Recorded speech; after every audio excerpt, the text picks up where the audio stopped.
next week. Enjoy. All Day is next.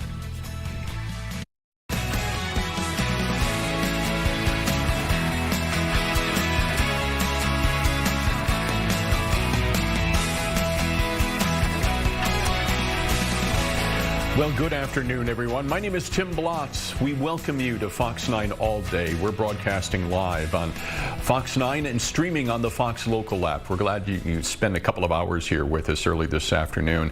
Let's take a look at what's happening today because we got a lot on tap. First, the U.S. Department of Health and Human Services is freezing child care payments. And this has been a big story that's developing now over the last 20 hours or so. Also, we're going to check in with New Year's Eve celebrations all around the world, including a New Year's Eve party that's taking place in Eden Prairie, in fact, just down the street here at Eden Prairie Center. We also have a group of high school students who've built friendships with seniors at a senior living facility. And what I love about this program, it's all part of the curriculum at Minnetonka High School. And our Simone Woolridge is going to kind of pull back the curtain a little bit on that and let us see the relationships that are developing between these high school students and these seniors too. Another one of the great programs that they have over at Minnetonka High School. I'm a mentor there in their Vantage program, and it's just a great learning model that they have. Also, the Minnesota State Patrol is going to join us to talk about the DWIs on New Year's Eve. We have a lot of these, and I can't wait to talk to the lieutenant about this because my perception is that there are other holidays out there, not quote-unquote holidays, but there are other occasions throughout the years, specifically the Super Bowl I'm thinking of, and the night before Thanksgiving that are also big celebratory nights that are becoming every bit as big as New Year's Eve. And we're going to have an update from the Vikings and our head coach, Kevin O'Connell, on the quarterback status, all ahead of Sunday's big game against the Green Bay Packers. And by the way, the Packers, they've got some personnel decisions they're trying to figure out over in Green Bay, too, before they make the trip here to U.S. Bank Stadium. All right. It is New Year's Eve, and the final moments of 2025 are happening right now. And in some portions of the world, it's already 2026. So let's give you the scene from Auckland, New Zealand. This is the first spot to welcome in the new year. And this happened about 5 in the morning our time. I just love this, right? What is it about the fireworks? It's just so much fun to watch, right? And that happened again about 5 o'clock our time. And during the next couple of hours, we're going to do our best to get you out and around to see the New Year's celebrations that are taking place in the various time zones as it marches closer here to North America. We're going to get our best to take you to New Delhi, India, where they're going to bring in the new year here in about 30 minutes or so. And then at 1:45, we're going to try to take you out to Dubai, where the new year will begin at 2 o'clock our time, but they're going to start putting up their live feed at about 1:45 so we can kind of see everything that's taking place there. So this is always the real fun aspect of working New Year's Eve day. Okay, and let's give you a look at Times Square in New York City because the ball is set to drop there in less than 11 hours. They got one of the stages for the performers there all set up. The ball is going to drop, and drop twice this year, I might add. That's kind of the big wrinkle in it this year because it's going to drop on, of course, tonight. And then it's also going to drop on the 250th anniversary of our Declaration of Independence coming up this summer. You know, the streets, they're starting to fill up just a little bit there. Some of the crowds are going to be pouring in a little later on, but it looks like they got sunshine right now. And how many times have we watched this over the years where it's just been pouring rain, right? Wasn't it like that last year? But doesn't look like it's going to be the case this year. Okay. We've got lots of headlines to get to, but first let's start out with our own weather because we've got snow that's moved in this morning. Not a whole heck of a lot falling out there right now. This is just part of a little clipper that's blowing through Minnesota right now, but it's going to mess up our roads just a little bit. So let's take you out to some of our traffic management cameras right now. Ryan Rablin Our awesome producer is going to join us to kind of walk us through some of the various cameras that we have here. Which one do you want to start out with, my friend? Well, here's 494 and 35W, so this is the Bloomington-Richfield area. I was just on the roads about an hour ago. Yeah, so tell us what they were like. They're good now. They're slushy, they're wet. But you can see traffic moving pretty well here. And of course, we're talking about New Year's Eve, so we're talking about fewer cars probably on the street. The evening commute will be a little bit lighter, maybe spread out too. Some people who are working maybe trying to get out of work a little bit earlier, so that portion will be good. But as we know, Tim, it's about roughly 26 degrees, I believe, right now, and that's going to fall about 10 degrees before about 5 o'clock. So. And it's been dropping already. I mean, when we woke up this morning, it was, what, about 33, 34, so it's already down a couple of notches there in freezing. Yeah, so the thing to watch will be what will happen as temperatures really start to get cold, and that slush, that kind of moisture that's on the roadways turns into ice. Let's look at the MnDOT's 511 map here, and you can see a little bit of what I'm talking about. So that stretch that we're 494, good to go. But you're seeing some pink areas, and that's indicating some ice, that's indicating some snow on the roadways. So we're talking about areas like 169 north and south through Hopkins, through St. Louis Park. We're talking about 494 through Eden Prairie, 35W into downtown Minneapolis, 94 out east into St. Paul. So we're starting to see, yes, some roads. In the West Metro, is that Highway 7 that I'm seeing there running just north of Hopkins and through Minnetonka? This one right here, yep, Highway 7 as it heads through Minnetonka, Hopkins, and into St. Louis Park. So we're seeing some accumulation on the roads. We had that mid-morning snow, and then now the temperature's starting to dip. So be careful out there, especially if you have plans for New Year's Eve. Take it slow out there as those temperatures dip. As always, and we're going to be talking more about the safety of being out there tonight with our good friend, the Lieutenant from the Minnesota State Patrol here in a little while as well. So let's talk more about our weather right now. Cody Matz, meteorologist Cody Matz, has a look at what you can expect if you're heading out later this afternoon or this evening. Hi there, Cody. Good afternoon. It has been a bit of a white start once again. Another dash of light snow as you woke up Wednesday morning into the middle part of the day. We're seeing that relax a little bit. We'll see a few flakes and flurries now and again that will take us through the lunch hour. Grand total, ½ inch either side of that, give or take. Here's that New Year's Eve forecast. Quickly get to that as flakes will taper into and through the lunch hour, take us into the 1 o'clock hour, and then clearing skies this afternoon as temperatures, though, continue to fall. Low 20s by around lunchtime, mid to upper teens through the afternoon, low teens by the dinner hour, 6 and 7 p.m., just a bit after sunset, and then we continue to cool off from there. In fact, we'll likely ring in the new year right around 2 or 3 degrees. Thankfully, winds will be calming, so there won't be much of an additional chill, but it's certainly going to be plenty cold. Did want to talk about and kind of take a step back and just reapproach the fact of what happened over the weekend. I know many of us didn't notice it around here, but look at the cold front stretching across the central U.S. This was Sunday afternoon, 75 in St. Louis Sunday afternoon, low 80s in Dallas. Watch temperatures fall. In fact, one of the largest drops in temperature this quickly, not only in the city of St. Louis, Kansas City, Little Rock, Dallas, all dropping anywhere from 50 to 65 degrees in less than 18 hours. One of the largest drops we've ever seen, dating all the way back to the early 1900s. So an incredible cold front, and enough to talk about it still, basically 1 or 2 days removed from this. But impressive cold diving southward. Obviously, temperatures were cold around here, rising through the day Tuesday, 50s and 60s to our south. We got to the 20s in the afternoon, managed to peak at 34, and then tumbling temperatures now as we get into your New Year's Eve as we're tapping into slightly colder, I shouldn't say slightly, tapping into much colder air to our north, but just bringing in a little piece of that, dipping our toe in it, so to speak. So much colder air to our north, much warmer air to our south. We're going to be in the in-between zone. So from southwestern Minnesota to northeastern Minnesota, there will be a large contrast. Enough so, a cold weather advisory issued for northeastern Minnesota for wind chills of 25 or 30 below zero going into New Year's Eve night. For southwestern Minnesota, not quite that cold. We'll get a dash of light snow every 24 to 48 hours, courtesy of our stationary boundary and our jet stream that's going to be right overhead, which will send these little clippers by every 1 or 2 days, giving us nuisance-style wintry precipitation. Could be much worse. Huge spin off the west coast will bring in more heavy rain and mountain snow to California The heavy stuff will stay away from the Twin Cities metro and the upper Midwest as a whole. We just get the nuisance-style stuff overall. So here's a look at Futurecast. There goes the nuisance-style stuff, either side of a half-inch Wednesday morning. By New Year's Eve afternoon, maybe even a touch of sun as we get clearing conditions. Much colder weather overall. A few passing clouds for evening festivities, but overall looks pretty quiet once we get to the nighttime hours. Then a Clipper system quickly passes through. We'll get another dash of very light snow up and down the 94 corridor.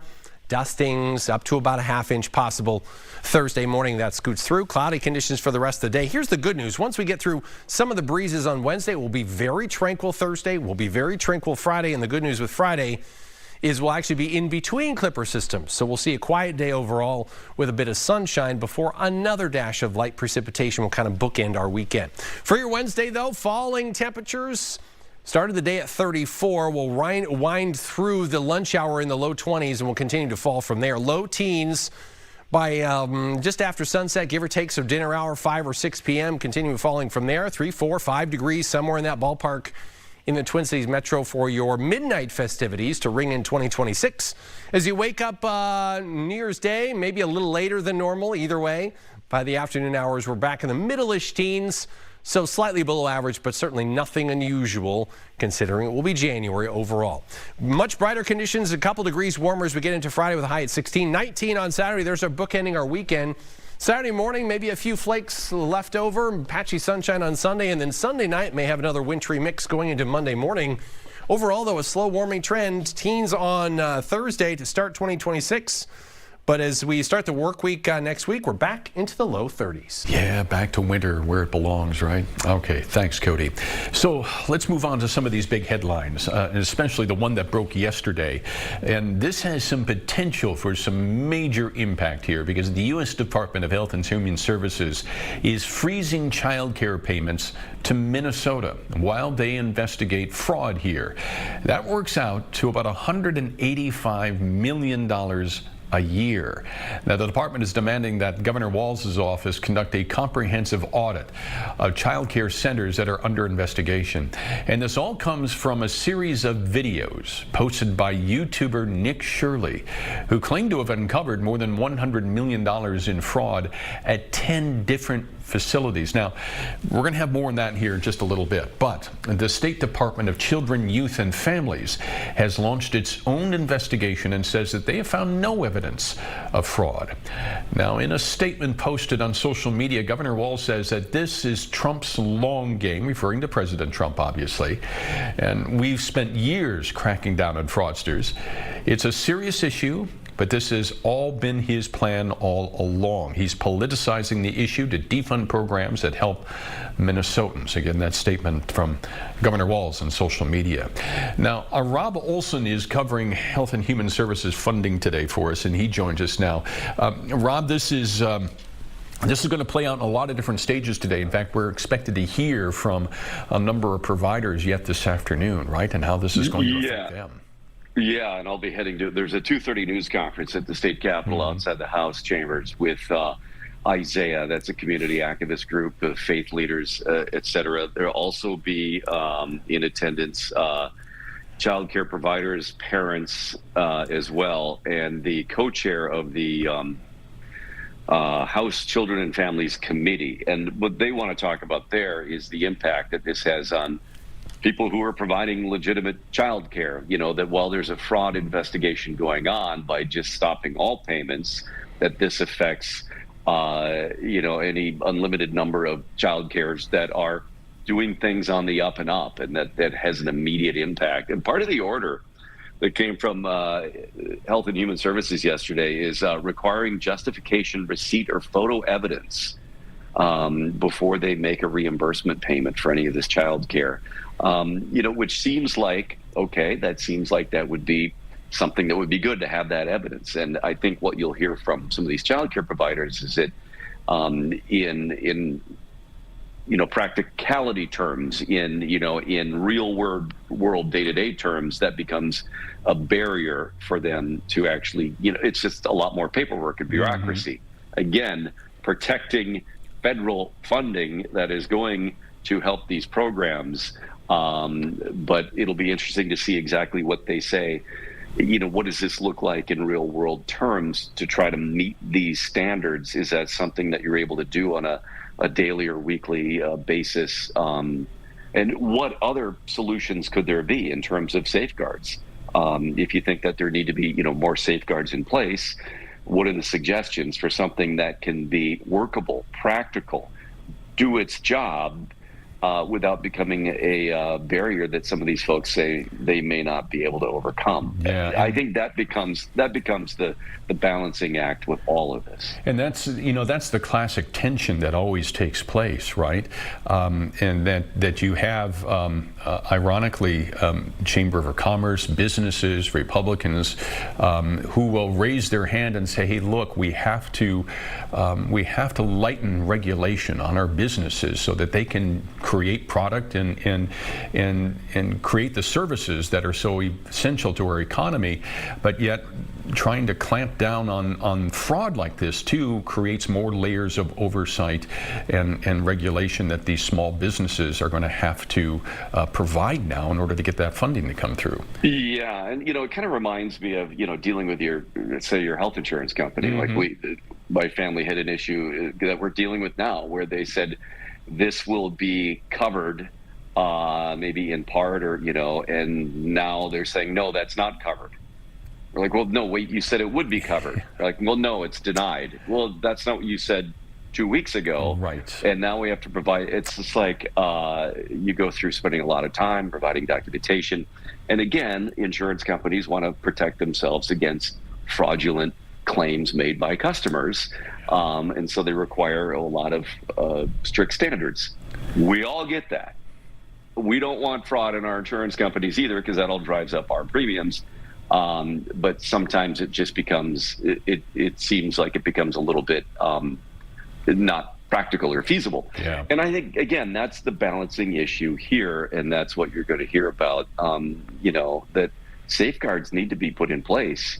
But then again, if you've got people that can't keep their doors open, who are doing a legitimate business that rely on these funds, then that's an issue too.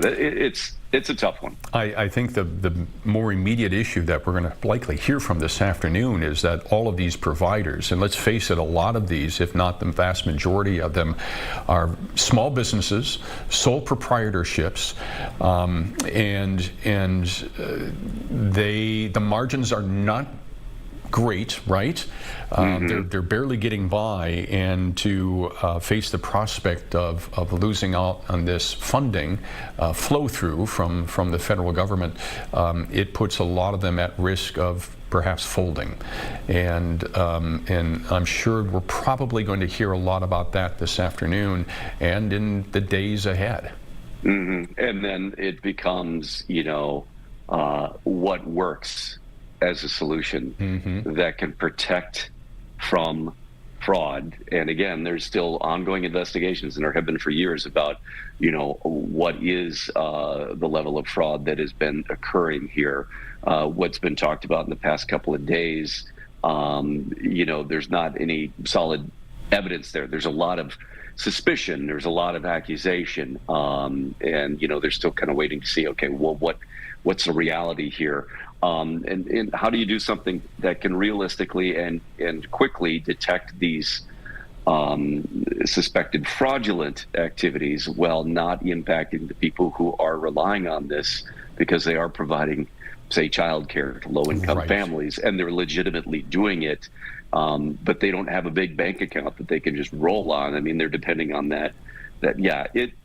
It's a tough one. And I'm also thinking of the potential ripple effect here too, that if families, if we have daycares, childcare services that are going to close down because of this, the economic impact of parents not able to go to work because they have nowhere to take their kids, and then other businesses suffering because workers aren't coming through the front door. So it's a tough issue. It really is, and it's that tension of trying to put up the gates to prevent any kind of fraud from happening, because no one wants our tax dollars going to waste.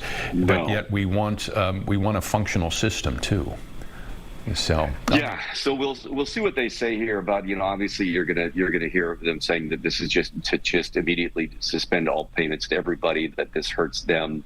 We'll see if they have any ideas for solutions, any ideas for what kind of time frame that some of the legitimate providers can survive here with this cut off. So a lot more to come later. Yep, for sure. Rob Olson, thank you for your time here this afternoon. I appreciate it. Okay, let's get back to those viral videos that have really been sparking all of this to begin with, and the federal government's interest now in detecting possible fraud at these daycares. House Speaker and Republican gubernatorial candidate Lisa Demuth says that that her caucus steered YouTube creator Nick Shirley to daycare sites across the state. And the admission is a bit of a revealing wrinkle now in the development over how Shirley ended up at these sites. Again, the state has said that they have found no evidence of fraud at these daycare centers yet. The Minnesota DFL released a statement calling Republicans teaming up with a YouTuber a new low. That's their quote. And the statement goes on to say that if Demuth was serious about rooting out fraud, she would be working with law enforcement and letting the facts lead. So many different layers to this story. Okay, before we head to break, we're going to give you a reminder here that you can email us. Tell us what your plans are for New Year's Eve coming up later today. Are you going to party like it's 1999? Or are you going to stay home and perhaps watch a movie, or Ryan Seacrest, or all of the live action from New York tonight or around the world? Let us know if you've got any fun New Year's resolutions or plans, because we'd like to share them here. Again, you're watching Fox 9's All Day. Email us at allday@fox.com. And for those who couldn't wait until tonight, here's a live look at Eden Prairie Center, where it's Noon Year's Eve. This is now underway, a fun event for the kiddos and the families who can't stay up all night long, right? This will be really great to see. We're going to check back as the celebrations continue for the next 45 minutes or so. You're watching Fox 9 All Day.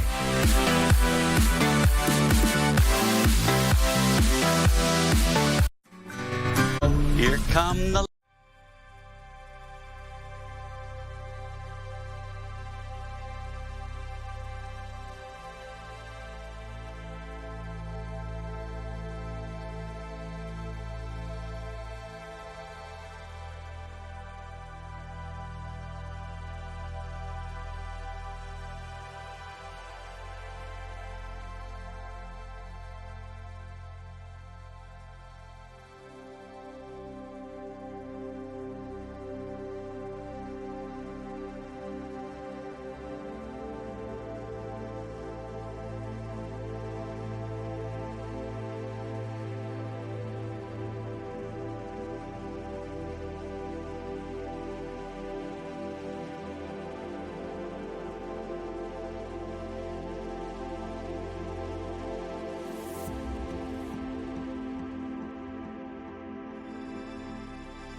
Welcome back to Fox 9 All Day. I want to give you a live look at Times Square in New York City. You can barely see it there, right above our lower third, but you're going to see the ball that was all set, not lit up yet, for tonight's celebrations on New Year's Eve in Times Square. But yeah, a lot of activity down there right now as they try to get the stages all set, the lights all adjusted for tonight's platforms for all of the concerts. And I'm trying to look and see which one is Ryan Seacrest going to be on, right? I think that's one of the most popular shows that, at least that's the one I try to tune into every year. That's always kind of fun.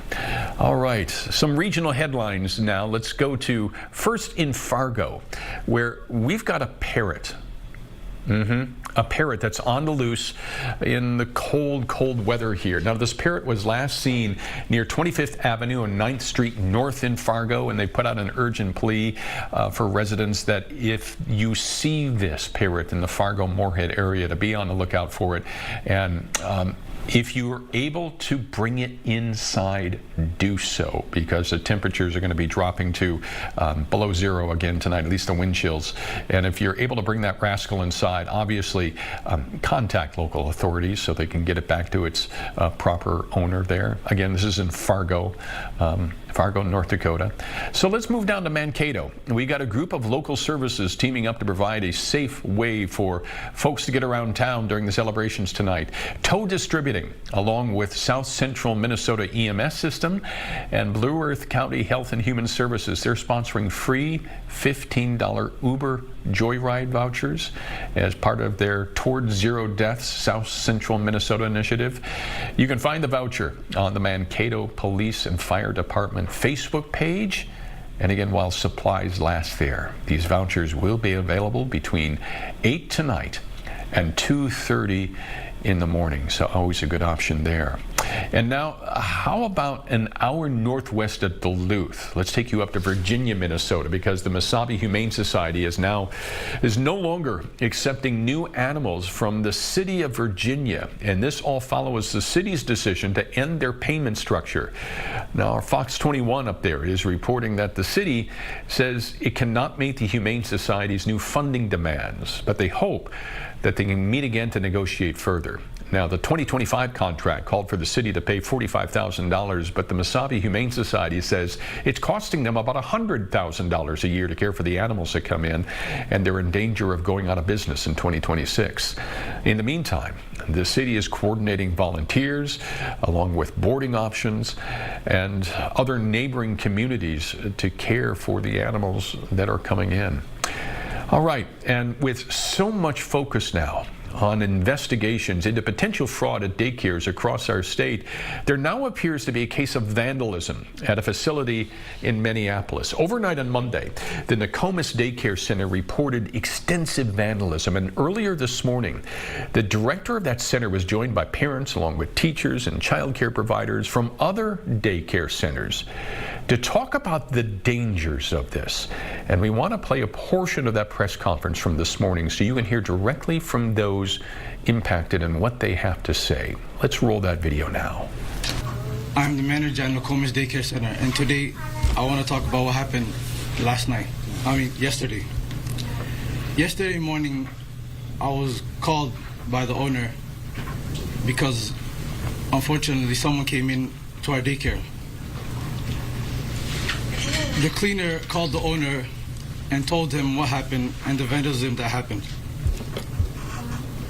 The owner called us. Me and another manager came into the scene around 6 a.m. We looked and saw what happened, and we saw that the suspect came in from the back, broke in from the back kitchen, and he also destroyed the wall to come in. As he came in, he broke a door from the wall from Family Dollar from the side. He couldn't, unfortunately, we don't know if that he went in or not, but we saw that it was damaged.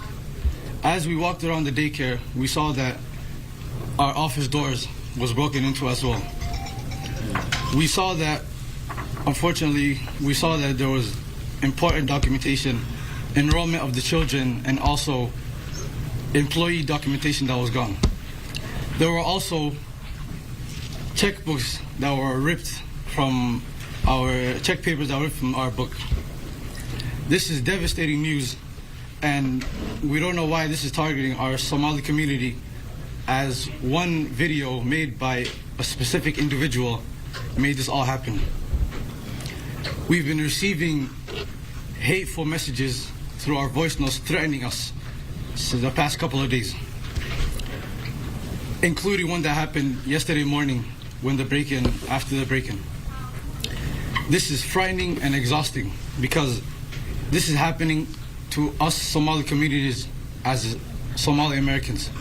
We are supposed to stand with each other and help each other through everything that's happening. This is also sad that a video can cause all of this. I want to say that there are hundreds of daycares out there, Somali daycares that are out there, and we all help our children and everyone in our community. We have high quality daycares, and this is very sad news that one individual who made a false claim about fraud that is happening in the daycares engaged everyone else to come and do this to us. We are not a part of any harmful things that are being said. We have no problem with CCAP, and our licensing has been good, even the inspections. I want to say no intimidation is going to stop us from what is happening and upguiding our community. Thank you very much.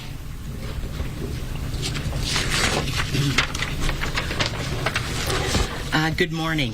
My name is Mary Solheim, and that is spelled M-A-R-Y Solheim, and I'm a child care provider in Maplewood.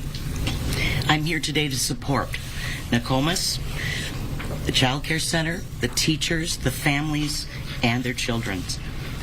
What happened here is absolutely unthinkable, and it is the direct result of the inflammatory rhetoric coming from the constant barrage of harassment from not only the current federal administration, but half of our Minnesota legislators as well.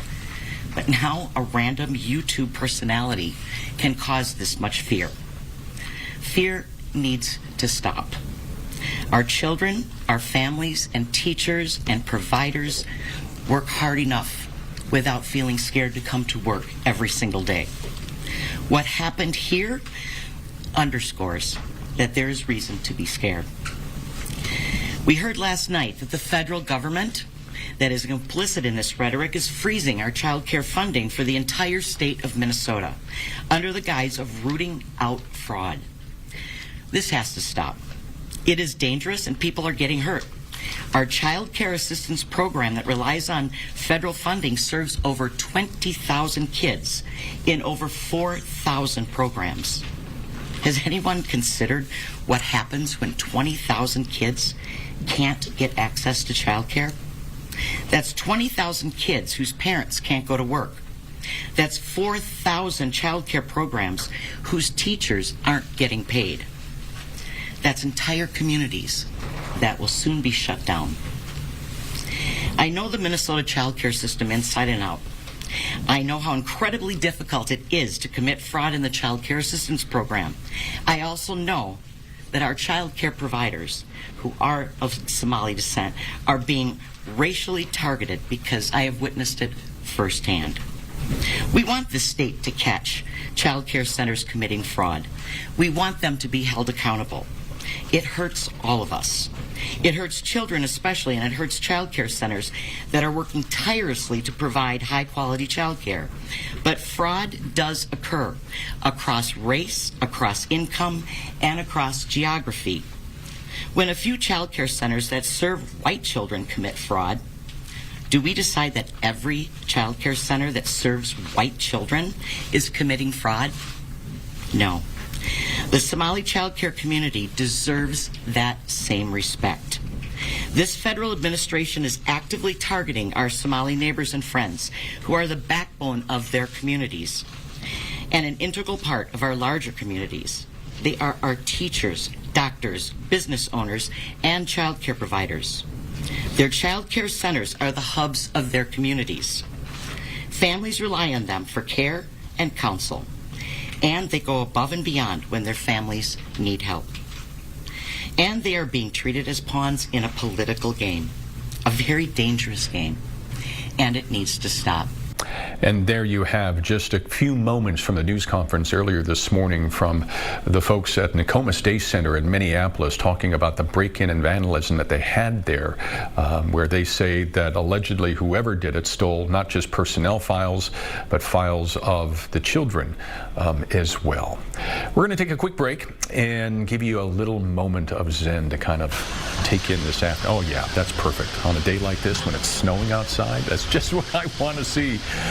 When we come back on the other side, Blois Olson, our good friend, is going to join us to talk about the political implications of these latest viral videos that are now out on social media everywhere that have drawn such sharp, focused attention now on Minnesota. We're back in a moment.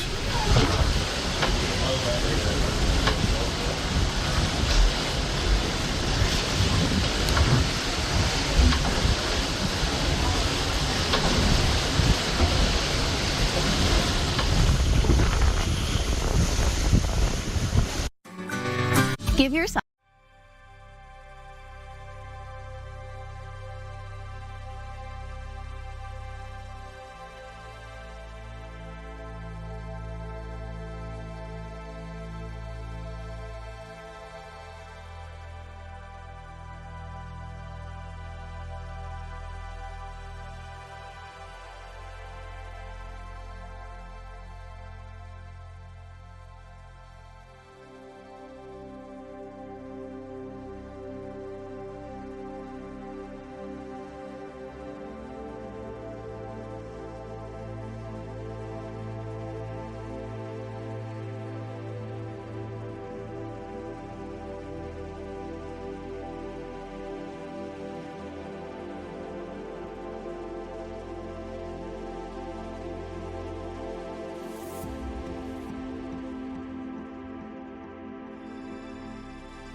Welcome back to Fox 9 All Day here at 12:37 on a gorgeous, what is this?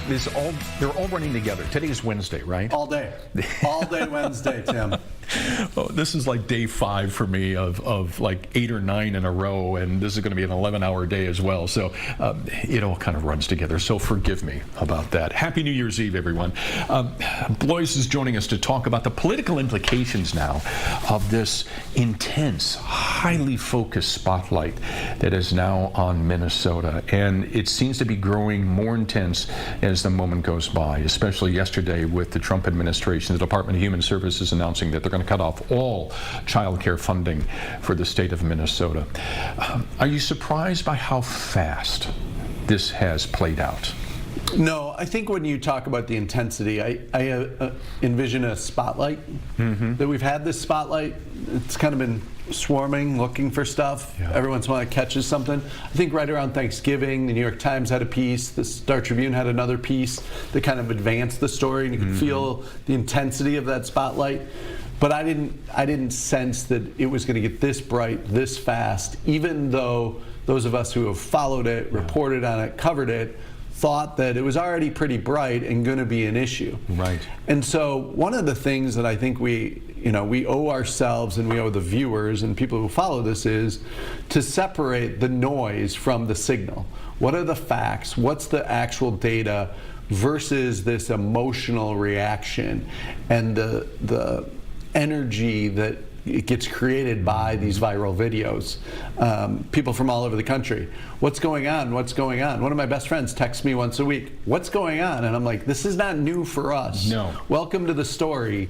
And we've been reporting on this at Fox 9 since 2013, by the way. Yeah. Jeff Ballion, with our Fox 9 investigators, did some outstanding journalism showing, he was the first journalist in the Twin Cities to show the fraud that was taking place in daycares and how the legislature used his stories at that time to start funding fraud investigators within the Department of Human Services. That was back in 2013. So this issue is not necessarily new to us. It is new to a national audience. Yes. Right? And the scope of it being new to a national audience. And look, let me also start out by saying there's fraud in every state in public programs. The issue here is how we've handled it or haven't handled it, and the lack of seriousness by which the public or the voters think it's been handled. That's ultimately what the discussion for the next few months is going to be amongst the public.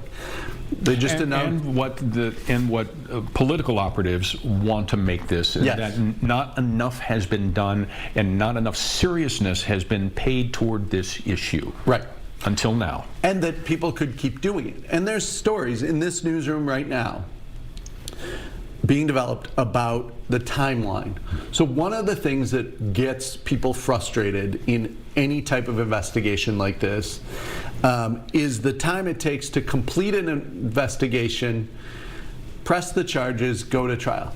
As you know, and our viewers should know, that can be years. Years. And because of that, people want, in this fast now, instant gratification world, they want consequences now, they want people guilty before the trial, all those things. But I think that's the next wave of stories is, why does it take 3 years to shut off funding? Or why didn't the state have the tools, which they've acknowledged they didn't have, to find fraud in one program and cut somebody off from a different program? Because that's one of the things that I think is offensive to people, is somebody could be shut off from one program or one provider, and then they find a different doorway where they create or prop up another program. So let's talk about the viral videos themselves by YouTuber Nick Shirley, that those came out. And Lisa Damoth yesterday, our House Speaker, and announced Republican gubernatorial candidate, forgive me, that they had a heavy assist in directing Mr. Shirley to these various daycare centers. Brilliant campaign move, do you think? Look, each side is always looking for something to amplify something they want talked about. But it is clear that Republicans, because of the fraud committee that they have put up, it's the only committee that they have the chairmanship for solely, they had information, they had details, and to give it to someone. I also want to say that, you know, I can't remember how long that video was. I want to say over 30 minutes, right? Well, the way in which the narrative got played by Nick Shirley adds to the heat on the story, right? And so, as you know, production matters, and the narrative matters. And he clearly created a narrative that brought this viral out there. I don't think House Republicans knew that or did that, but to feed him the information is no different than what Democrats feed to people on their side. In fact, just last weekend, there was an article in the Star Tribune about DFLers engaging influencers to get their message out. Right. And now DFLers are mad that Republicans used an influencer to get their message out. And so, as the normal people say, can we just solve the problem? Right. It's interesting. You and I were talking before we went out to the break. There's a social psychologist whose name is Jaap van Ginneken. He's Dutch, and he's been theorizing and writing on this for decades now. And 13 years ago, he wrote a book called Mood Contagion that essentially predicted the very moment that we're in right now.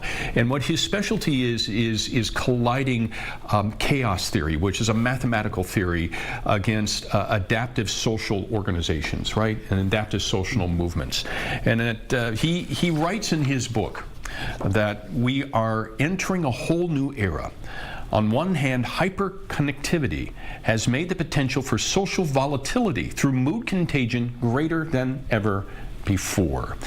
As worldwide public opinion and perceptions are increasingly like weather systems, obeying the laws of nature, but always in ways that make it hard to predict with any confidence beyond a mere 1 week horizon. This was written 13 years ago by Jacques Van Ginnigan. Well, I think it was 10 years ago that I said the politics in Minnesota was like the weather in Minnesota, where you still don't know what's going to happen on any given day. We've had a series of volatile years here. The biggest place to trace it, you could trace it all the way back to 1990, 1986, but obviously 1998 and Jesse Ventura. From then, we've had more and more volatility. As I talk to national reporters, which I'm sure you do, they're like, you guys really outkick your coverage here when it comes to big stories coming out of your state. But you're right.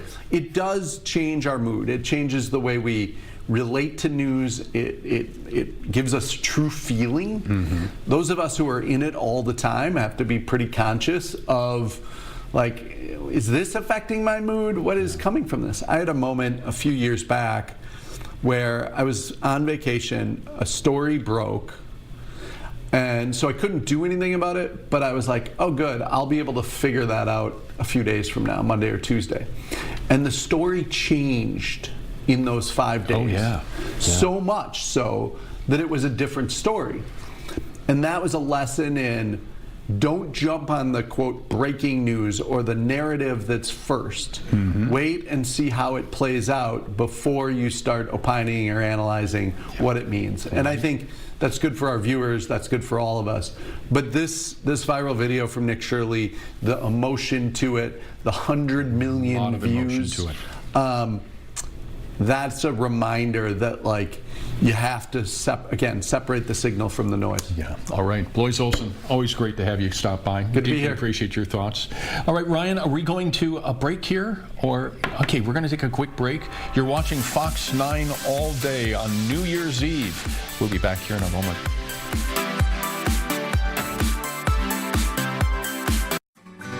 Car shopping.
.com.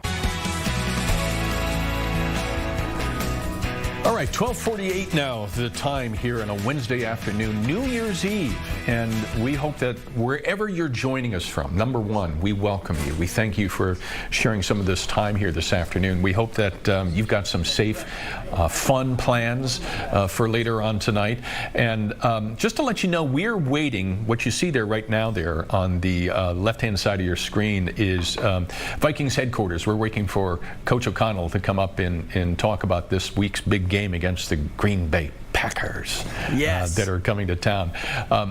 You love this game every year, don't you, Ryan? Yeah, it's fun, and I know there's nothing really on the line here outside of bragging rights. The Packers have clinched a playoff spot. They are locked into that 7 seed. The Vikings are on the outside looking in, and there's no chance of them getting in. So, but there's pride on the line. There's pride on the line. Pride. And for Viking fans, they still want to see more of the development of J.J. McCarthy. We might get an update here from Coach O'Connell on where we stand with his status. As we know, he's nursing a hand injury. He did not play in last week's game. Max Brosmer got the start. So it'll be interesting to see if he kind of pushes that timetable up and starts on Sunday, or if it's Max Brosmer again. Yeah, and there's going to be a lot of talk about this rivalry too, because look, no one here in Minnesota wants anything more than to win 2 games each year.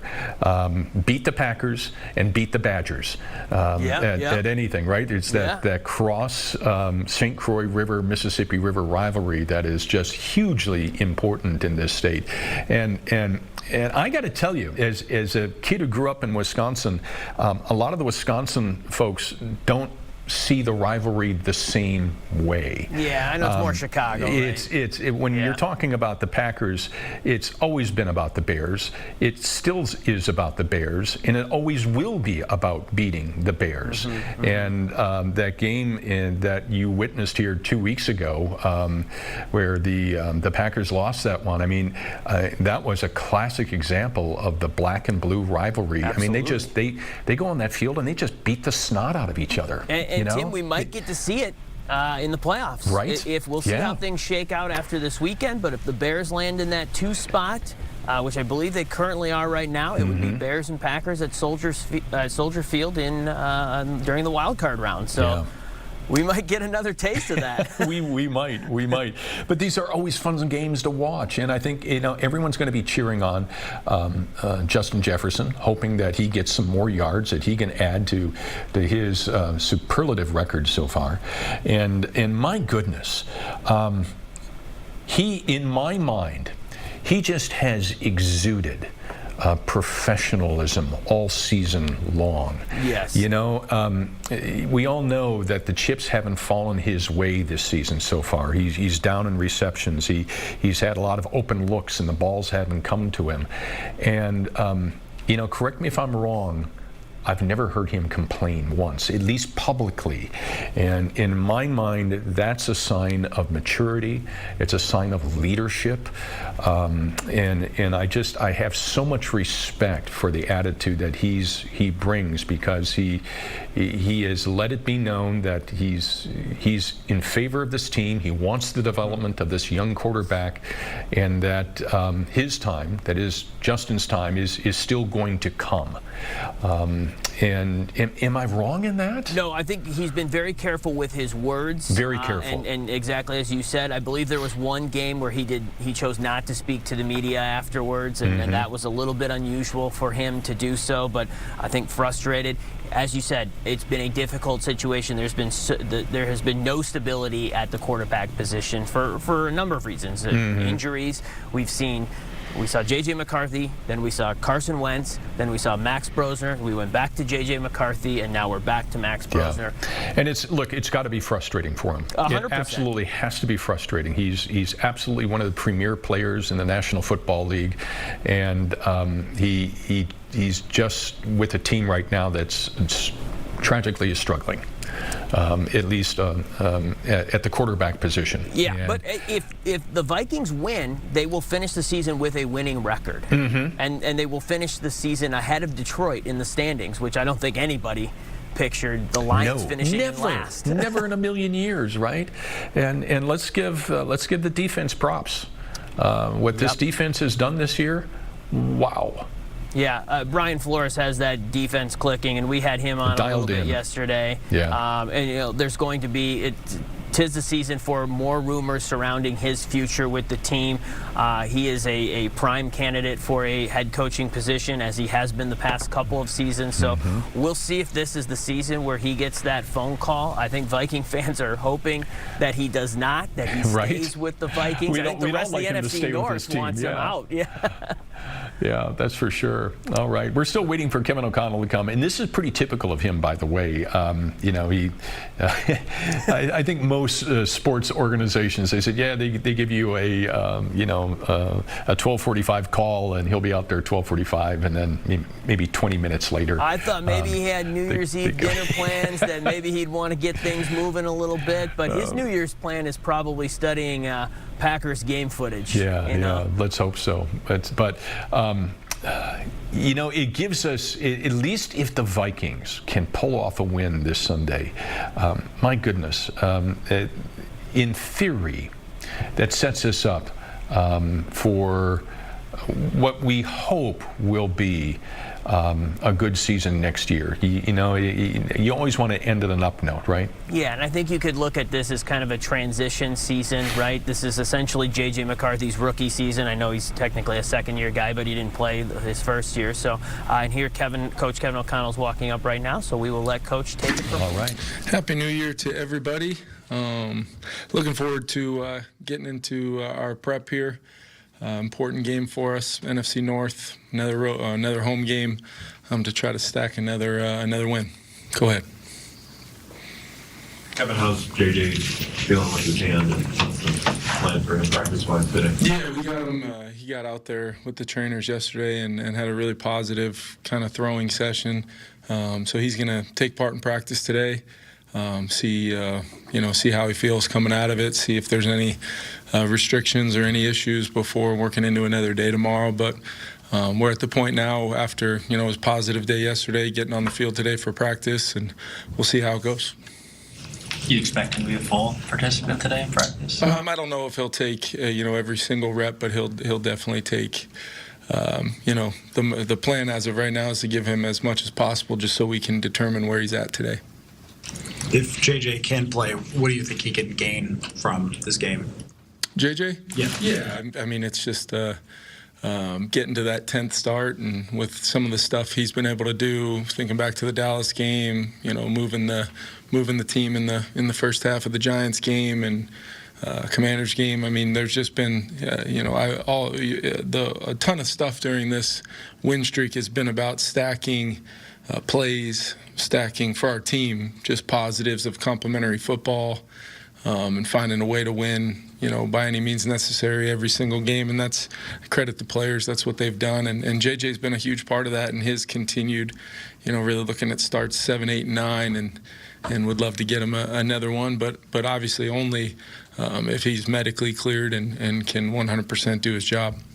Jimmy, what have you thought of what Jay Ward has given you in recent years? Yeah, I've tried to mention it as many times as I can. I think he's brought a level of physicality that has shown up throughout the year in the kicking game. He's been a pretty dynamic player for us in all four phases. But, you've just felt him stepping into that role and having opportunities around the line of scrimmage. He seems to be around a lot of those negative or 0-yard runs. He's showing up from the second level and just a really good tackler, football, an easy mover within the confines of football movements where he can show up very rapidly, but, come to balance and consistently make tackles, which I think during this stretch, where our defense has played really well, I think tackling has been a huge part of it, keeping a check down to Jahmyr Gibbs to a 2-yard gain. And it might be Murph making that tackle. Zay, when some of the plays where he's maybe coming off the edge on a corner pressure and it's a run play and he's shedding a block and making a play. There's been examples of all 11 guys on our team tackling well, and Jay has definitely been a part of that through this stretch. Hey, Kevin, with Justin Jefferson so close to 1,000 yards, just how much of a priority will that be on Sunday? Yeah, I mean, he's a priority for us every week, but this is our last opportunity, so we want to try to get him involved as much as we can. Kevin, yesterday, Matt Daniels was just talking about how sort of special this season has been for Will Reichert. I guess, how would you describe like what he's meant to this team this year? There's just been, it's not just making the kicks. There's been so many kicks and some big moments that sometimes, whether it is an end of game, trying to extend a lead like last week, or, the 1150-plus yard kicks, it's becoming normal to see guys, certain kickers in this league go out there and make it look easy, and Will's definitely one of those guys.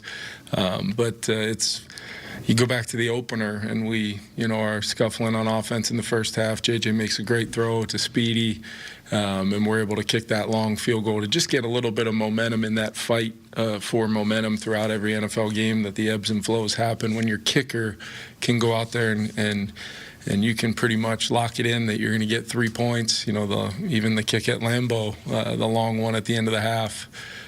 My confidence in him is supreme. It couldn't be higher, and he's earned that, to have the expectation of not only myself but Matt and everybody on our football team that he's going to go out there and do his job. He's been phenomenal. You mentioned your confidence in him like very early in his rookie year. Mm-hmm. Really started to stand out to you.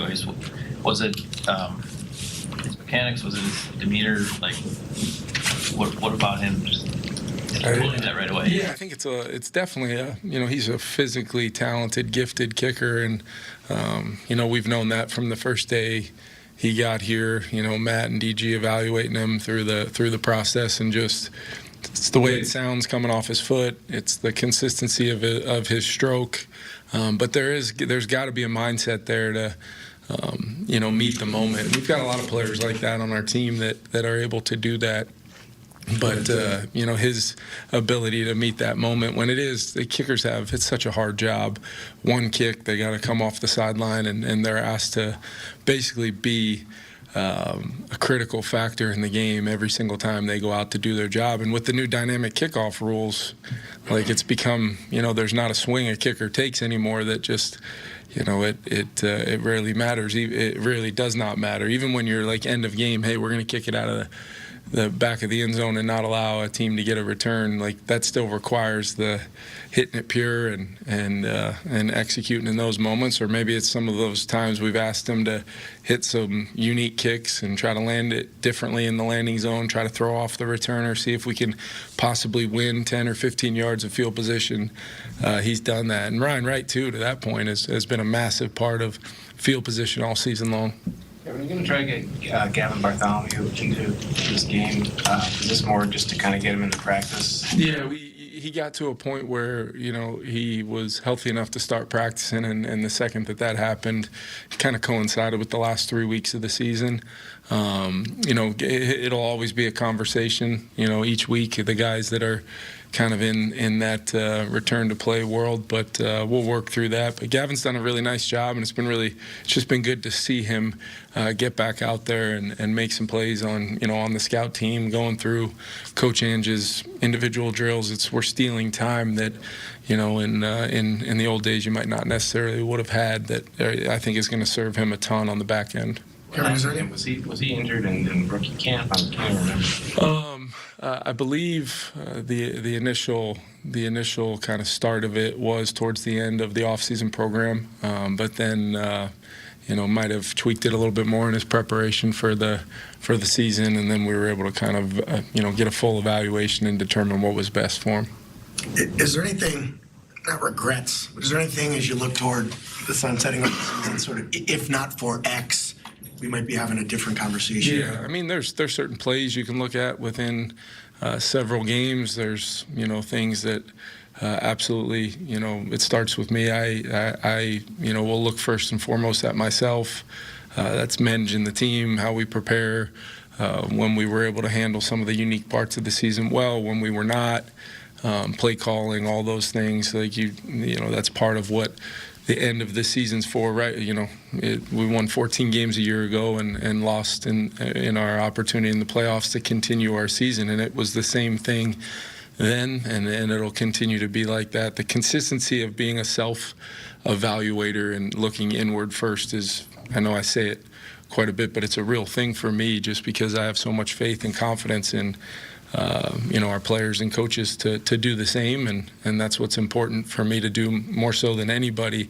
But we'll have plenty of time for that and the big picture thinking, but to me, this is a very important week for our team and our organization against a team that I know matters to our fans. It matters to them. And we've got an opportunity to have an NFC North game at US Bank Stadium we don't take lightly against a team that's going to be in the playoffs, and getting to 4-2 in the division, getting back above 500. There's a lot of things that mean a lot to us about this game. You talked a little bit about winning in December and why that's important. What is it about December football that requires something different, or what is it about that feels more validating to you as a coach? Yeah, I think all the games you've had time, right? In many instances, whether if you're a young player, you might be just stepping into the realm of playing longer than you've ever played in your life. If you're a veteran player, you know how to navigate the season, and hopefully you can be at your best, even though you've maybe played a lot of snaps as a guy that's played a lot of football. Or I think it tells you a lot about your organization, and not only just the players and the coaches, but the support staff, the trainers, the strength coaches, everybody involved. Especially it can be easier some years than others. Like last year, we needed to continue to win to keep pace to try to have a chance to win our division and possibly be the 1 seed, or a season like this where it's very easy for it to maybe go the other way. But as I told our players, this has been an example of what the best part of this organization is, and it doesn't always equal, what the original goal or intent was. But sometimes that's when you find out a lot about yourself, maybe more so in these moments. And I think our players deserve all the credit for not only meeting the moment of what is required on a daily basis, but continuing to stack those days here when the motivation of what could be to come is no longer there for us. Kevin, what have you seen from Michael Juergens in his year 1 to 2 development, and how he's handled some big opportunities? Yeah, I think Juergens has stepped in, and I think this year has been about him playing with a little bit more confidence, a little bit more physicality, and I think he's demonstrated that. We've been able to, when he's been in there, we've been able to run the football. We've been able to, do some things on those early downs, and then, with some young quarterbacks playing behind him, he's been able to run the show and kind of learn a lot, I think, from Ryan Kelly and what Ryan brings to the table, both in the meeting room and on the field. And the center has a lot of responsibilities in the run and pass game for us, and working with the quarterback to try to make things right up front. I've been really happy with his growth, and like you said, stepping in some moments where we've really needed him, and seeing a lot of positive things. Lester? Kevin, I don't know if Malik Willis is going to play or not, but you were talking about him the other day. Yeah. I'm curious about what you see now from him in terms of just his growth. Like, he got in a little bit with Tennessee, and then last year, and then now kind of doing everything for them. Yeah, I think you see his field vision, seeing it and throwing it has, clearly last Saturday, he's making some pretty high-level throws with accuracy in the pocket. And then you also always have known about Malik. He's got, kind of very high level creativity and his ability to avoid negatives and be a problem through the echo of the whistle, whether he's running the ball, getting in space and keeping his eyes up and finding those guys downfield. And they all probably, Jordan, has a lot of those characteristics too, where he can extend plays. So it's kind of ingrained in the fabric of how they play that when Malik gets out, those players know how to uncover. They know how to space out within whatever the concept was. And now the second play starts, and there's a lot of big plays happening there. I think Malik has done a really nice job for him. Thanks for Steve. Thank you, sir. Thanks, guys. All right, Coach Kevin O'Connell with the Minnesota Vikings there, wrapping up his daily news conference. And I don't know if you caught it there at the end, if you were listening in, Ryan, but I I love the admission that he said that, look, this was not the season that any of us hoped for. And essentially said in a nutshell, it's seasons like this, it's moments like this where you find out the true character of the people around you. And what I've learned is that the character of this team is one that doesn't give up, and they still have something to play for, even though they don't have something to play for. That this is about carrying momentum into the 2026 season now when that gets underway. So I thought it was a bit of a reflective moment for him there. Yeah, and as a coach, as a leader, you have to say those kind of things, right? You want to get your team fired up for this game. It's tough that. But we know coaches who wouldn't, yes, right? Yes, there's a lot of coaches who may just, it's the end of the year, already planning their Maui vacations and all kinds of stuff like that. The one kind of update, non-update right off the top there is Kevin O'Connell addressed that J.J. McCarthy will participate in practice today. He did a throwing session yesterday, so it looks like they are working him to possibly preparing to start, but he certainly did not go that far. In fact, his exact words, he had a good session with the trainers yesterday, and he will practice today, and, quote, we'll see how he does, end quote, which to me sounded like he was telegraphing that he's going to start on Sunday. Cautiously optimistic, would you say? Yep. I would too. He said, we're going to take a long look. I would love to have him get another one, another quote. Would love to have him give another one. In other words, another start to this season. And then he talked about Justin Jefferson too, and he said, this is our last week. Again, another quote.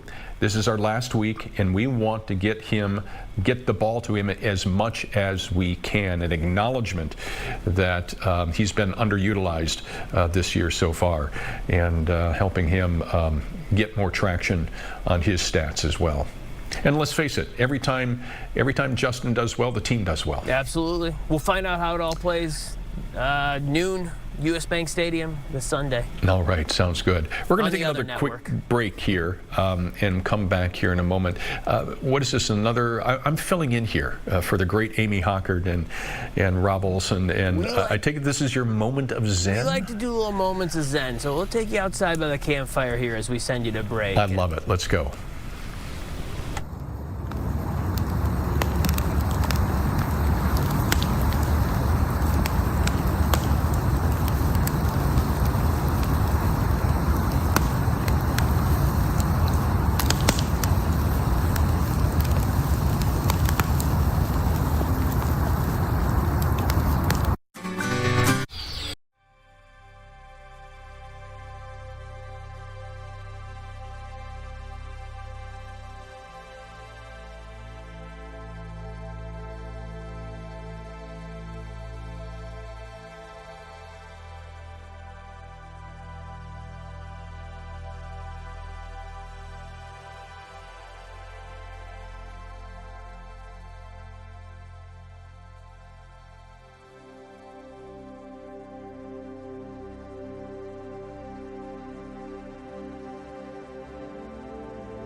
Well, happy New Year's Eve to you, everyone. 1:13 here on a Wednesday afternoon. We're glad you could spend some time with us here this afternoon. My name is Tim Blotz. I'm filling in for the incomparable Amy Hockert, who's taking some time off this week. Here's what we got on tap this half hour. We've got a lot of headlines to get to, but we want to start out with the weather. We've had some snow move through. I'm just looking to see if it's still snowing outside. It looks like it's done here, at least in Eden Prairie for the moment. We knew this wasn't going to amount to much. This was going to be a quick clipper that was going to go through, but let's take a look at the roads to see if at least they've messed things up right now. Which one do you want to go to first, Ryan? Yeah, let's look outside here. This is I-94, 280, so right around the Minneapolis-St. Paul border. Roads look good. I would say traffic looks like it's moving pretty good. They look pretty clear, and yeah, as you mentioned, Tim, a lot of that snow that we saw early this morning, mid-morning, seems to have kind of stopped. And Ryan, I know you had some appointments that you had to run to in the 11 o'clock hour this morning. How are the roads then? They were pretty good. Slushy, 494 in Bloomington, slushy, but traffic was moving pretty good. I'd say speeds were probably around 50 miles per hour, 50, 55. So people were being respectful, being cautious. So. Because you never know when you're going to come up on one of those slick spots. We did see a little bit of a problem area. Adam, if we want to switch over to our MnDOT map here, 169 heading into Shakopee around Canterbury Road, Marshall Road there. We had seen a vehicle that had left the road, and so that was backing up some traffic here. And as you can see, that stretch is covered with some slush, with some snow. So if you are heading into the Shakopee area or coming from the Shakopee area, that seems to be kind of a problematic spot right now. But other than that, as to be expected here as we kind of get past that snow that fell a little bit earlier today. Yeah, and because it is New Year's Eve, traffic loads are just a little bit lighter today. A lot of people still have the week off, and certainly the day off as they get ready for tomorrow. Yeah, so, yep. All right, how about we check in with meteorologist Cody Matz with a look at what we can expect if you're heading out to celebrate tonight.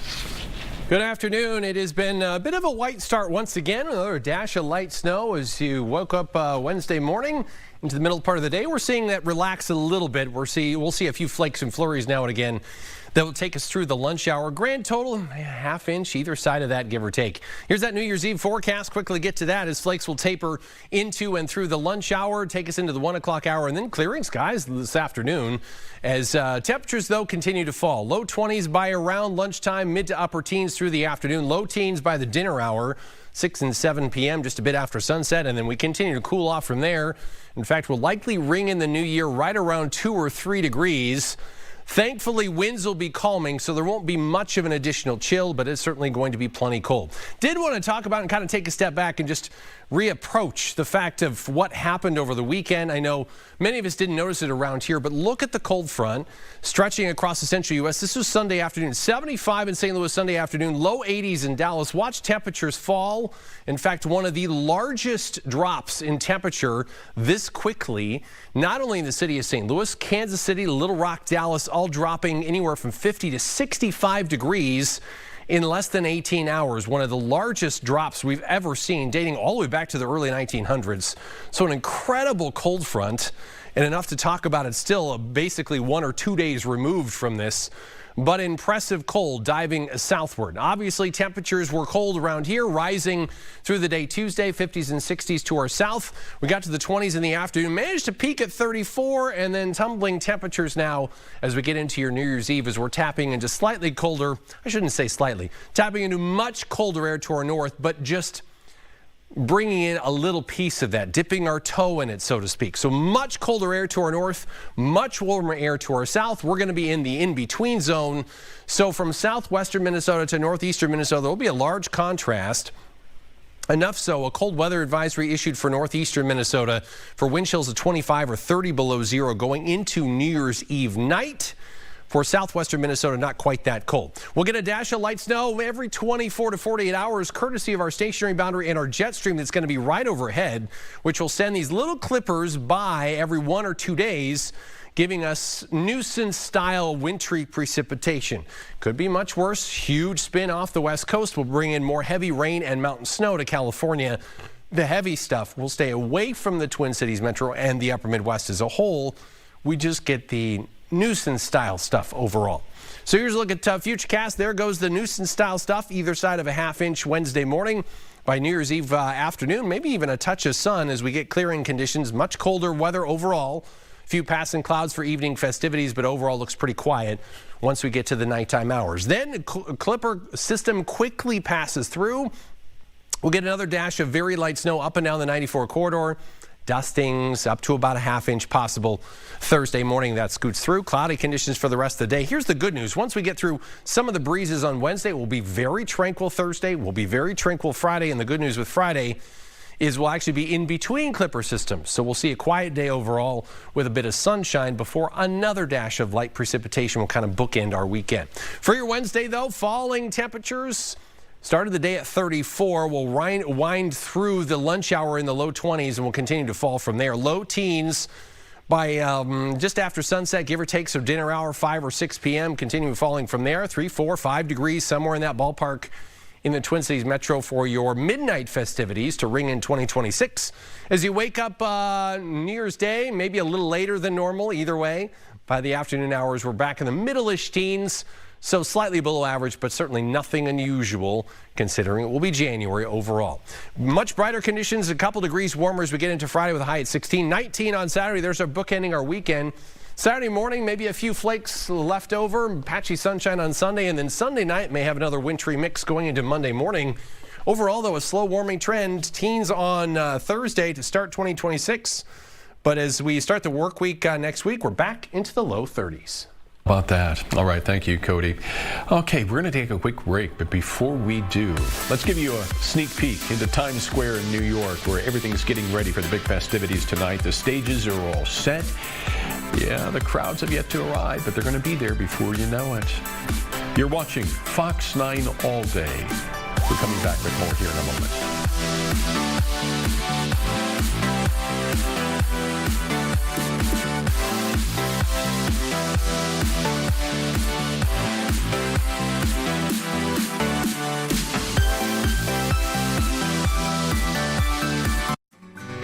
Only one show.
My goodness, during the break we were watching the rotation of some of the cameras from around this state, and the sun gloriously is out up in Duluth, and it looks just so awesome over the harbor there, and the park where Bentleyville is now coming down, and the bridge in the background, and we're still dealing with clouds and cold here in the Twin Cities metro. Okay, I want to take you on to some of our headlines, especially a big one that broke yesterday afternoon. And this has some potential for big impact, too, because the U.S. Department of Health and Human Services is freezing child care payments to Minnesota while they investigate fraud. Now, this works out to about $185 million a year.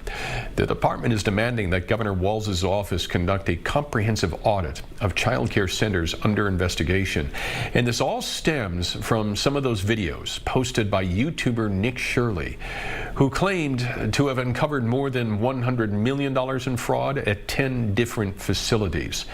We're going to talk a little bit more on that in a moment. But the State Department of Children, Youth, and Families has launched its own investigation and says they have no evidence that they've found so far of fraud.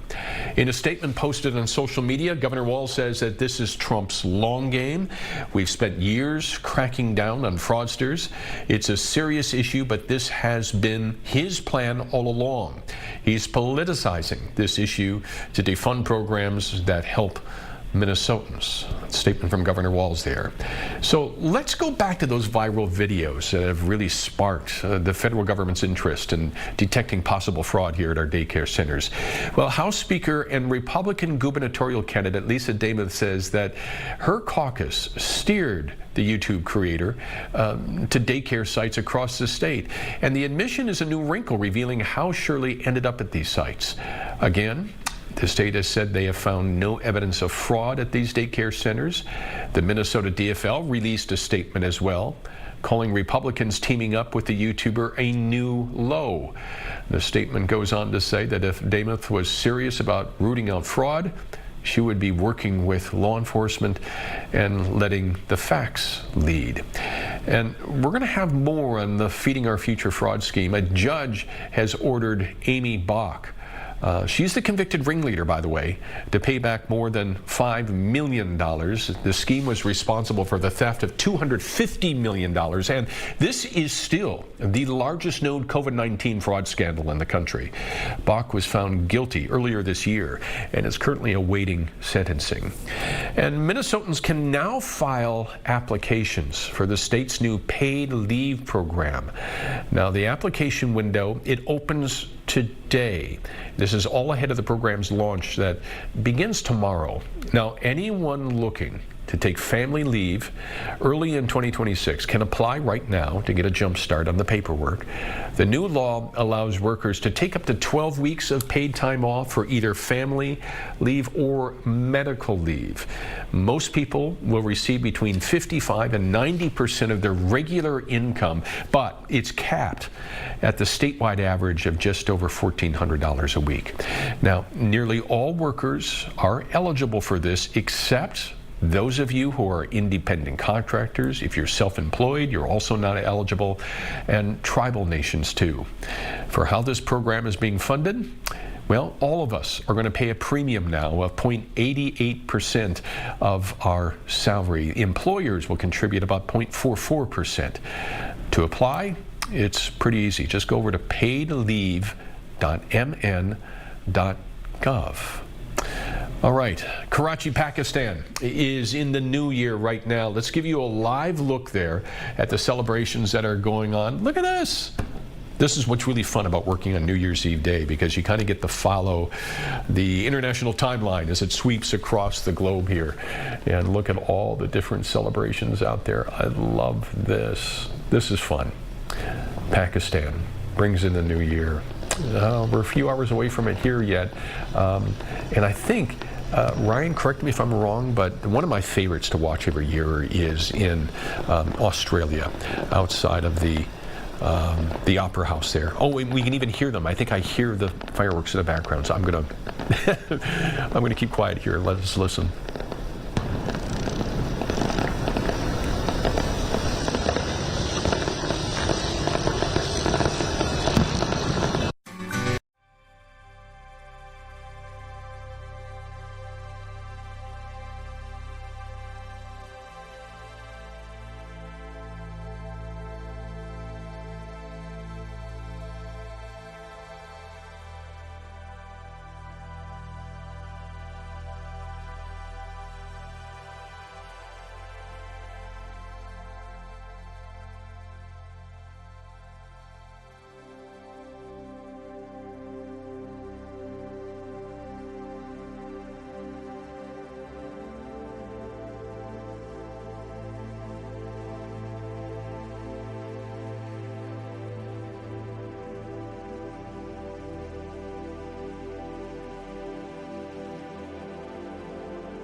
All right, we're coming up on 1:30 now here on New Year's Eve afternoon. Happy New Year's to you, everyone, and thank you so much for joining us here on All Day, broadcasting live on Fox 9 and streaming on the Fox local app. All right, as we get ready for New Year's Eve night, a lot of reminders about staying safe out there. Of course, our Minnesota State Patrol is always awesome every year at reminding us about the consequences of drinking and driving and how important it is to stay safe on a night like this. Our Public Information Officer, Lieutenant Mike Lee, joins us now to talk more about this tonight. Mike, thanks so much for joining us. I deeply appreciate this. Hey, thanks for having me. Hey, I want to talk a little bit about this because New Year's Eve, of course, is so well known as a night for partying. But my perception is, and correct me if I'm wrong, we have a lot of nights now throughout the year where State Patrol is also stepping up enforcement along with their partners in the counties across the state. And I'm thinking specifically of Super Bowl Sunday, of St. Patrick's Day, of the night before Thanksgiving, of Halloween night. And those other events are also kind of just as big as the risk for safety out there as New Year's Eve. Am I wrong on that? No, you're absolutely right. There are certain times of the year that we have dedicated enforcement, specifically DWI enforcement, for the things that you referenced. And our goal is simple. We want the roads to be safe. We're going to have dedicated enforcement to look for those impaired drivers and get them off the road. I've always told friends of mine that are especially new in town, and I said, please don't risk it. Our Minnesota State Patrol is better than any other state patrol I've ever worked with anywhere at finding drunk drivers. They will find you on the road, so play it safe. Typically, how many patrols are you going to have out there tonight?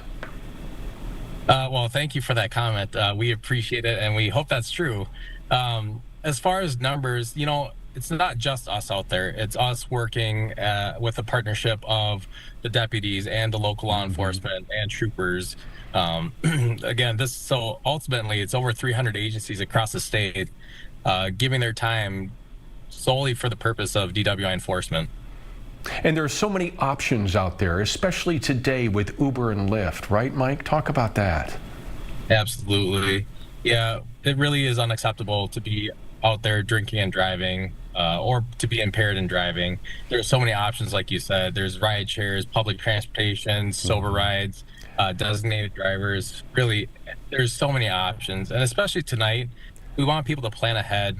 We know that it's going to be busy for those services, so if you can plan before you head out, get it lined up, and maybe not leave right at midnight or 12:30. If you could wait a little bit, it might be a little less busy. But really, planning ahead would be great. And I know to our friends over in Wisconsin, too, in the past, the Wisconsin Tavern League has always been so aggressive on nights like this about providing free rides as well. So just if you live in Wisconsin, know that you have options there as well, and not just here in Minnesota. And in the past, I know, and I do not know this, I'm gonna walk a dangerous line here, but I know that in the past, Metro Transit has always been good in sponsorship with, I believe, Miller Brewing to provide free Metro Transit rides on this night as well. So there are plenty of options out there for you. Walk us through the penalties and the consequences, Mike, because they're severe. Yeah, and it does depend what you test and if you've had previous DWIs, but ultimately know that, going to jail and going through that process is terrible in itself, but imagine if you made a poor decision and you injured or you killed somebody. And that's the ultimate consequence right there. It is, and especially this time of year, the holiday time, and we want people to start off this new year right, start 2026 safely, with the idea of traffic safety in mind. Mike, I don't mean to put you on the spot here, but do you recall how many DWI tickets that you wrote last year on New Year's?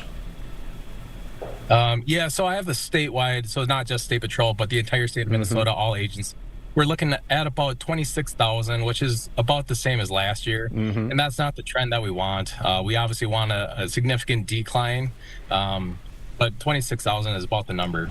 That's a lot. That's a lot. And at one point, I know, Mike, that the statistic was very high here in Minnesota, that roughly 1 out of 7 or 8 drivers on the road has a DWI on their record, in their background.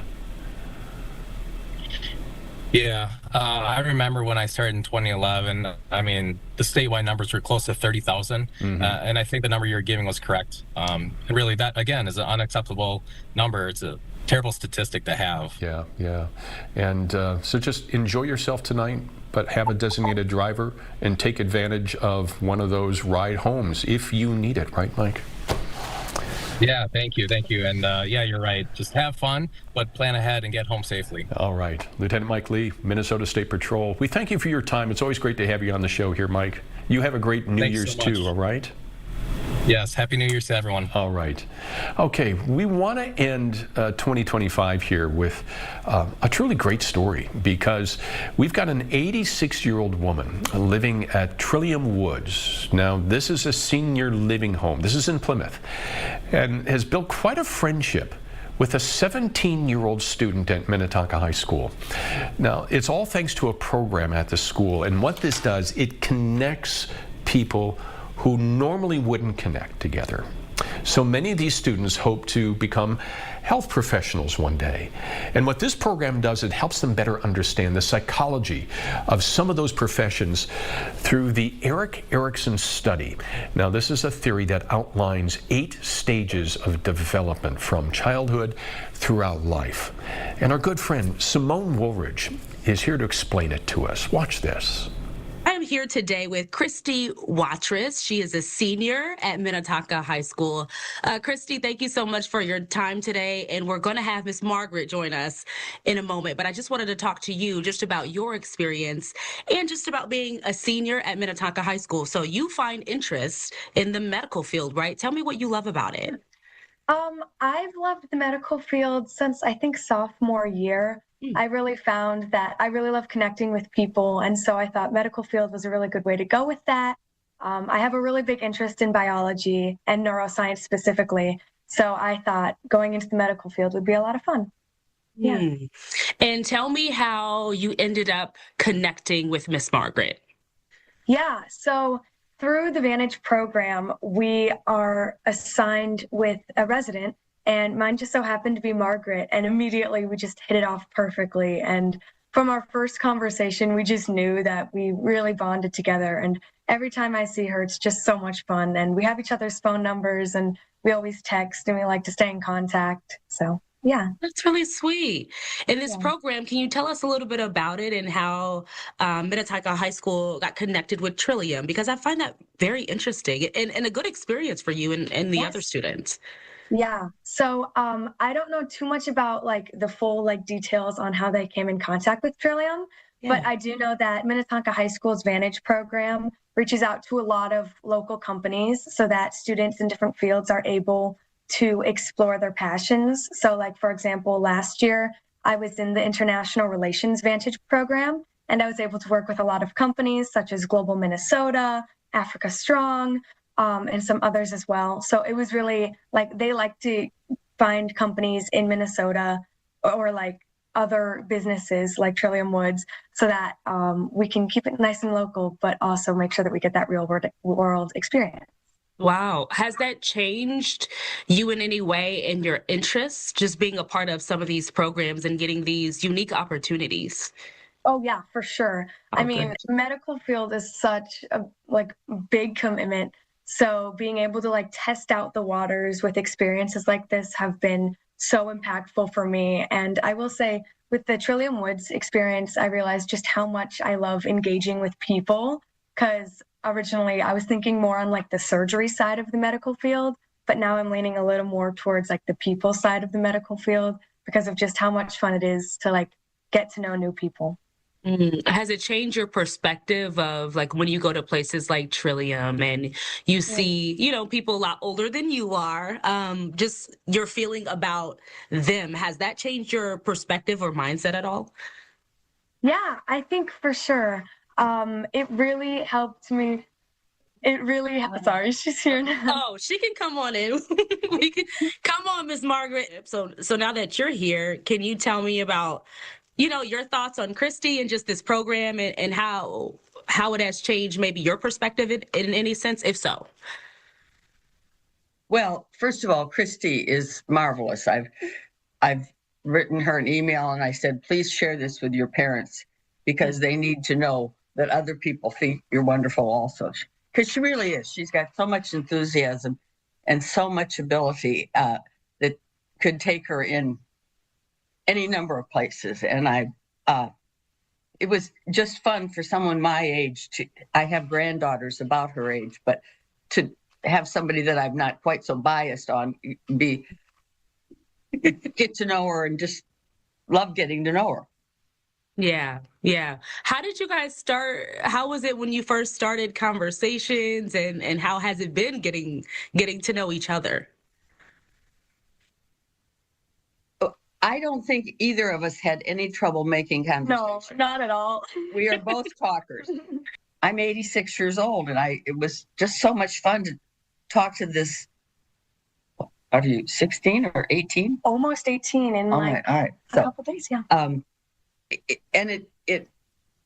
I thought, I said to somebody, I hope that when they were my age, when they get to be my age, they can remember how much fun it was to talk to younger people. Yeah. And get there, and how much we have in common. Do you think people forget that sometimes because there's such a huge age gap? Yeah. I think so. What do you find when you say things in common? Things like what? Well, I'm going to bring Christy wrote me a darling letter where she talks about all the things that we have in common. And our politics are remarkably similar. Is that a fair way of putting that? Yeah. Okay. We have a lot of the same values. Yeah. We both much prefer dogs to cats. We love reading. We talked a lot about books. Yeah. And the opportunities that I had as a young woman, being a woman, that nowadays I think you take for granted to a little bit. And I heard you guys text even. You keep the relationship going? Yeah. I hope so. Yeah. I hope so. Yeah, I'm planning on visiting again sometime after winter break. So, yeah. Oh. It's like your adopted granddaughter. Yeah. Yeah. I can always use more grandchildren. Being a grandparent is a whole lot easier than being a parent. So you can always give the kids back. That's what I heard. That's right. That's right. Well, this is so cute. I love the fact that you guys have, made this connection in this very unique way and that I hope it continues. Yeah. It's awesome. I think we do too. Yeah. I think we do too. What I love about that program is it shows how all of our kids are not in trouble. They're doing productive things out there. They really are, and making important connections, especially with our greatest generation and everyone out there. So it's a learning moment for everyone involved, that's for sure. All right, we've had some snow move through the metro here this morning. Let's go to Cody Matz for an update on what the rest of the day will look like. Good afternoon. Welcome to the last day of 2025. It, of course, pretty much kicked off like a lot of them did in the month of December with a dash of light snow. That will be winding down into the afternoon hours pretty quickly, either side of a half inch maybe here in the Twin Cities overall. We're going to stay in the in-between zone. Much colder air to the north, much warmer air to the south. That in-between zone, well, we get little clippers to pass by, and so every 24 to 48 hours, we essentially get a chance for a dash of light snow. Of course, that's what decorated the landscape New Year's Eve morning. And now it's tapping into colder air. So falling temperatures through the day, flakes tapering through the lunch hour, the afternoon. May actually see some late day sunshine, but notice your numbers. Low 20s around the lunch hour, mid to upper teens through the afternoon, low teens by the dinner hour, and continues to get colder. It will be quite chilly as we ring in the new year 2026, 2 or 3 degrees right around that midnight hour as temperatures will eventually warm. So all is not lost. We're back to double digits, mid-teens for your New Year's Day afternoon. Another dash of very light flakes or morning flurries will certainly possible as we head into the first day of 2026. Here's that 7-day forecast. We'll be brighter overall on Friday and stay quiet, and then we'll bookend our weekend with another dash of light flakes, potentially Saturday morning, maybe even a light wintry mix late Sunday night or early Monday morning. But notice the warming trend gradually back to the low 30s getting into next week.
All right, 1:47 here on New Year's Eve. We got to take you here. Okay, you are looking live right now at the New Year's Eve celebration in Dubai, in the United Arab Emirates, and this is just spectacular. Okay, we're just going to turn off my microphone and let you watch and listen to this for a couple of moments. My goodness.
My goodness, this is spectacular. It's almost a Vegas-like production. It's and again, very this is much in like Vegas. Dubai. The building there in the background is the Burj Khalifa building.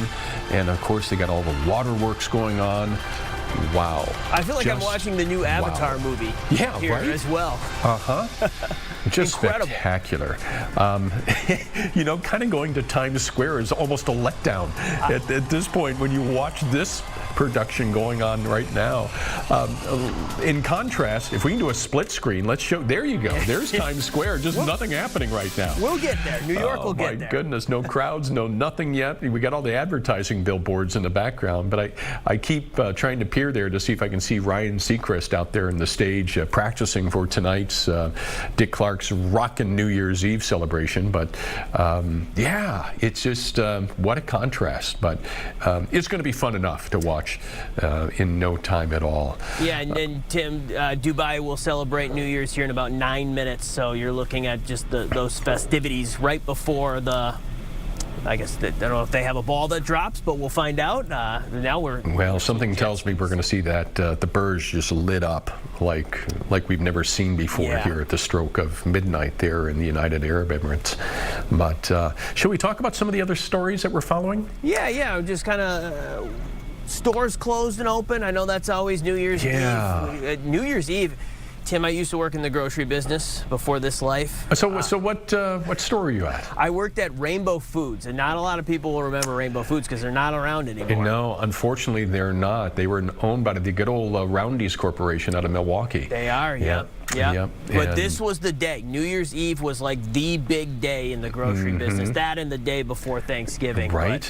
But, so I'm just reading here. Aldi, Costco, open today, closed tomorrow. Hy-Vee, Lund's, Byerly's, Target, Walmart, all open normal hours both days. Tim. Yeah, and we got a lot of malls here, like the Mall of America, Rosedale, Southdale. They're going to close early at 6 o'clock both tonight and tomorrow night as well. So just keep that in mind if you're heading out. And if you're looking for some fun activities to start off the new year, the Minneapolis Institute of Art, we got the Science Museum of Minnesota, the Children's Museum. They are open tomorrow. Love it. I might have to bring the little one to the Children's Museum. And I want to say that the Minnesota Zoo is also open. They're open until 4 o'clock almost every day, especially in the wintertime. So that's another option. And they got that.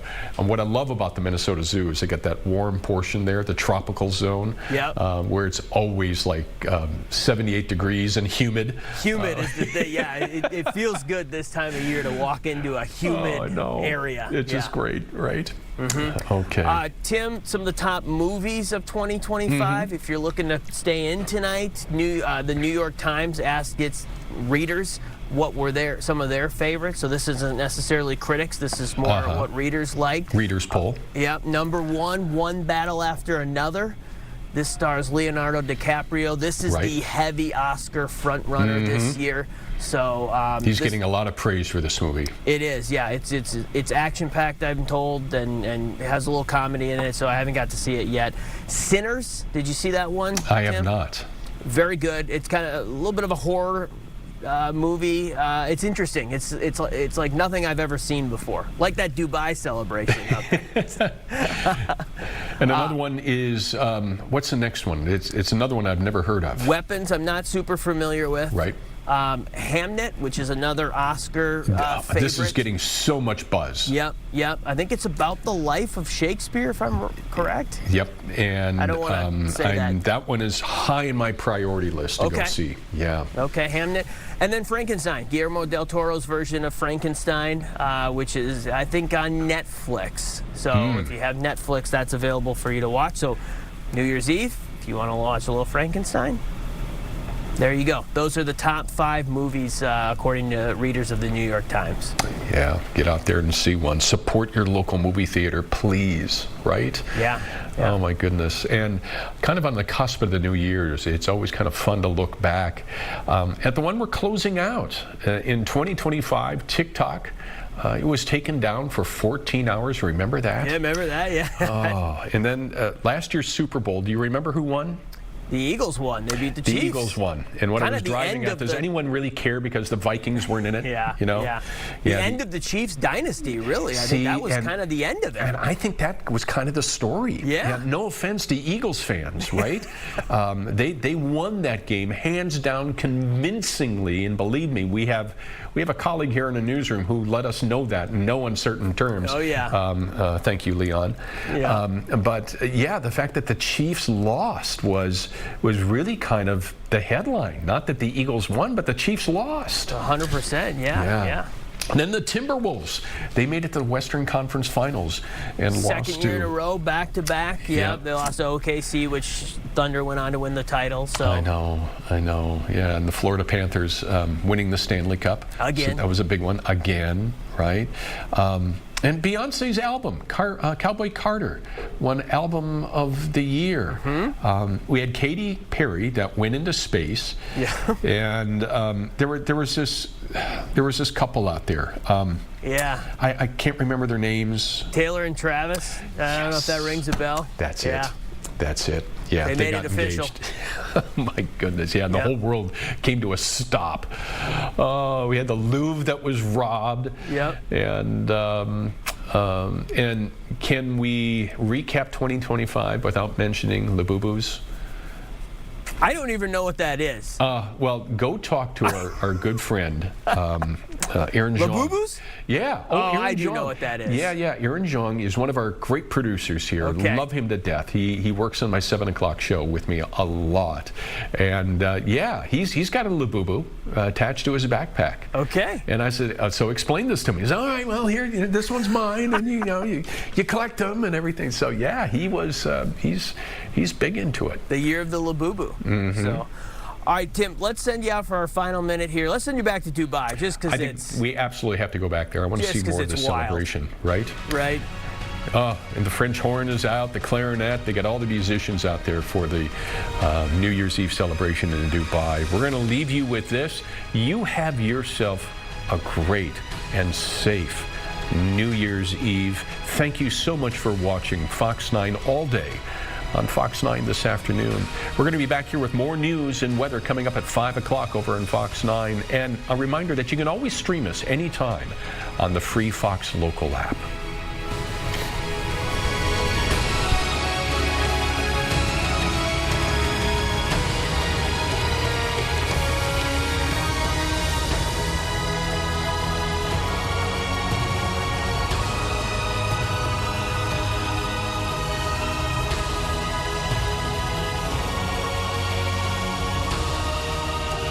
Here come